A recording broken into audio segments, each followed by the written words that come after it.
Oke, baik Bu. Terima kasih Bu Putu. Jadi saya tidak berani mendiskusikan ini yang apa namanya logistik ini, karena ini ahlinya Pak Lulu ini yang ahli bidang logistik ini. Beliau sekarang sedang bimbingan dengan mahasiswa, tapi nanti akan bergabung dengan kita. Tapi intinya begini Bu, yang perlu dilakukan sekarang ini itu adalah kita perlu langsung bicara dengan terkait dengan apa namanya data. Jadi kalau tadi kan sebenarnya sudah di draft itu sudah ada nggih. Jadi misalkan kalau skenario B itu gap-nya seberapa besar, skenario C itu seberapa besar.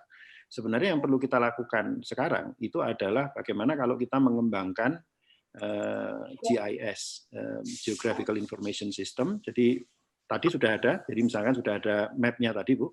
Lalu kemudian dari map itu kemudian kita distribusikan. Rumah sakitnya mana saja, di setiap rumah sakit mereka bisa ICU-nya berapa dan lain sebagainya. Jadi kita perlu mengetahui distribusi masing-masing. Suppose tadi kita membuat, kalau nggak salah tadi dari dokumen yang saya terima, yang dipaparkan tadi kan kapasitas rumah sakit itu 50% ya Bu. Dan itu pun juga 50% dari 85% kan kira-kira begitu. 85 karena kalau nggak untuk pas pergantian dan lain sebagainya. Nah ini kan sebenarnya bisa dihitung kemudian, lalu dimasukkan di dalam map, kemudian kita akan tahu kondisi yang ada sekarang berapa, posisi kapasitas berapa, lalu gap-nya seberapa besar, karena gap-nya sudah diketahui juga.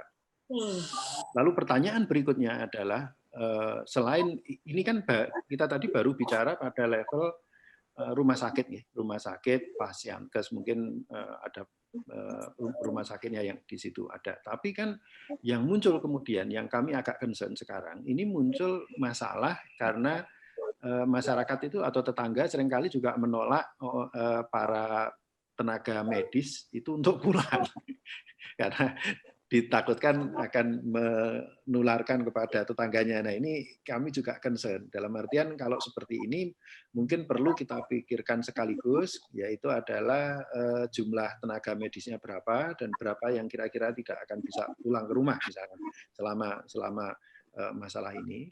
Lajeng yang kedua itu juga kaitannya dengan pemudik, Bu.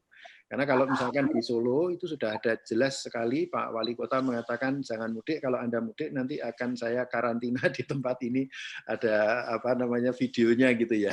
Itu selama 14 hari. Tapi kan ada pertanyaan kemudian. Nah, kalau yang ya ini kan kita berhadapan dengan kultur nggih. Karena kultur kebiasaan biasanya itu mudik itu suatu hal yang sudah ditunggu-tunggu gitu. Nah, kalau itu kemudian katakanlah pemerintah memberikan persuasi macam-macam, betul. Tapi kan kita tidak bisa menghilangkan itu demikian aja, gitu. Jadi konsekuensinya mungkin kita perlu berhitung juga sebenarnya nanti yang mudik itu akan berapa. Nah, berapapun itu, pertanyaannya adalah lokasi isolasinya di mana. Nah, ini yang perlu diperhitungkan. Lajeng tadi kaitannya yang saya agak concern juga terkait dengan transportasi. Kalau kita mau menghitung transportasi, maka kita perlu tahu jarak antar satu daerah, satu fasienkes dengan fasienkes yang lain. Bahkan sampai nanti apapun yang dibutuhkan di situ ya, itu perlu kita hitung. Jadi kalau usulan saya Bu, bagaimana the way forward-nya, menurut saya karena ini akan berurusan dengan angka, berurusan dengan peta, mungkin sebaiknya memang segera dibentuk, kalau usul saya segera dibentuk tim, itu expert team yang ini terdiri dari multidisiplin, dan di situ nanti rekan-rekan yang jago GIS itu bisa diundang di sana. Lalu pada saat yang bersamaan kita akan mengundang juga teman-teman yang dari IT department dan juga kita akan mengundang juga, kemudian kita bisa langsung berhitung sebenarnya. Kalau B itu bagaimana, kalau C bagaimana, lalu kemudian kita juga akan menghitung bagaimana cara menutup kapasitas itu. Apakah nanti perlu misalkan rumah sakit darurat, misalkan kalau kemarin kan kalau nggak salah Pak Joko pernah ngendiko kita di zaman 2010 itu bisa masih ada bantuan yang rumah sakit darurat tendanya itu masuk bisa dipakai dan lain sebagainya. Nah itu kan akan kemudian kita bisa tahu kira-kira di mana ini orang ini akan rekan-rekan ini akan dialokasikan.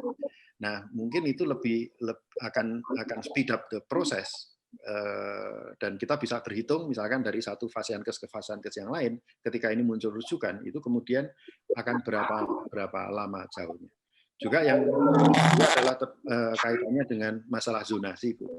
Karena seringkali kita ini kan dalam kondisi normal, seringkali rumah sakit itu cocok-cocokan nih. Jadi misalkan saya biasanya di Bethesda, tapi rumahnya di Kalasan. Ya gini kan seringkali muncul.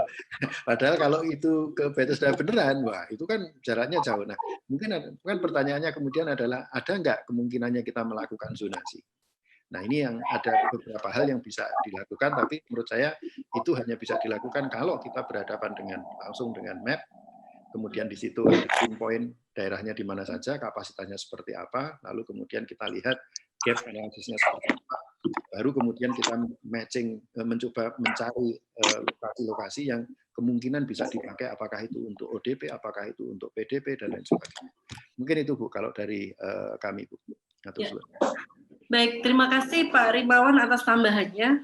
Jadi saya juga sekedar menambahi tadi yang terkait dengan map, itu memang sedang kami proses kembangkan oleh teman-teman IT di PKMK ya, di mana sesuai dengan data yang kami miliki sampai saat ini itu baru terdiri dari data rumah sakitnya, jadi lokasinya di mana, kemudian tipe rumah sakit dan sebagainya, kemudian informasi mengenai ketersediaan ruangan khusus ya, ada terbagi dua ya, ada ruangan dengan HEPA filter dan ruangan tanpa HEPA filter, itu juga kita sudah ada datanya, dengan data jumlah ventilator. Jadi ventilator yang ada itu di rumah sakit mana, ada berapa, itu kita sudah ada.